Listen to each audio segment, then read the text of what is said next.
எல்லோருக்கும் வணக்கம். விவேகானந்தரின் பொன்மொழி உடனே பார்க்கலாம். இந்த பொன்மொழி நீங்கள் பல இடங்களில் கிடைக்காது.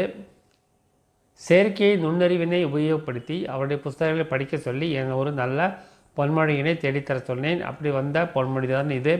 இதை கொஞ்சம் புரிந்து கொள்வதற்கு கடினமாக இருப்பது போல் தெரிகிறது. என்ன என்று படிக்கிறேன். அதை கொஞ்சம் விளக்கமாக பார்க்கலாம்.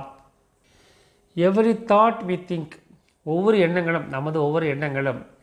எவரி டீட் வி டூ, நாம் செய்யும் ஒவ்வொரு செயலும். நாம் எண்ணம் ஒவ்வொரு எண்ணமும், நாம் செய்யும் ஒவ்வொரு செயலும். After a certain time goes into a form of seed. நாம் செய்யும் ஒவ்வொரு எண்ணமும் ஒவ்வொரு செயலும் ஒரு விதையாக மாறுகிறது. நம் உள்ளத்துள்ளே ஒரு விதையாக மாறுகிறது.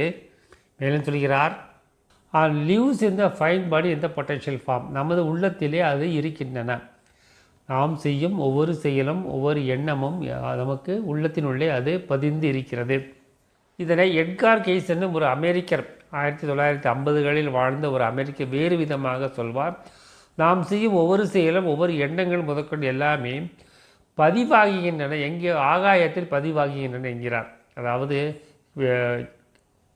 விவேகானந்தர் சொல்வதும் எட்கார் கெய்ஸ் சொல்வதும் ஒன்றே.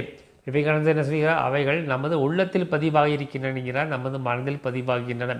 எவைகள்? நமது எண்ணங்களும் செயல்களும் வார்த்தைகளும் எல்லாமே நம்மை சுற்றி நடக்கின்ற எல்லாமே ஒரு பதிவாகுகிறது.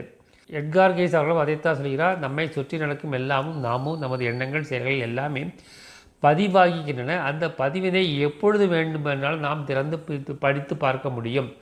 அப்படிப்பட்ட திறமையை கொண்டவர் தான் எட்கார் கெய்ஸ் அவர்கள். அவரிடம் 40,000 ஆண்டுகளுக்கு பின்னோக்கி சென்று எந்த நேரத்தில் எந்த ஊரில் யாருக்கு என்ன நடந்தது என்பதை தெளிவாக கூறும் திறமையுள்ளவர். இதையே தான் விவேகானந்தர் வேறு விதமாக கூறுகிறார். நமது எண்ணங்களும் செயல்களும் நமது மனதில் பதிவாகுகின்றன என்கிறார் விவேகானந்தர் அவர்கள். நமது மந்திரம் அன்பே சிவம், அன்புடன் வாழ்வோம், கடமையை செய்வோம், இந்த நிலையில் வாழ்வோம், எல்லோருக்கும் உதவி செய்வோம், எல்லாம் சிவமயம். நன்றி, வணக்கம்.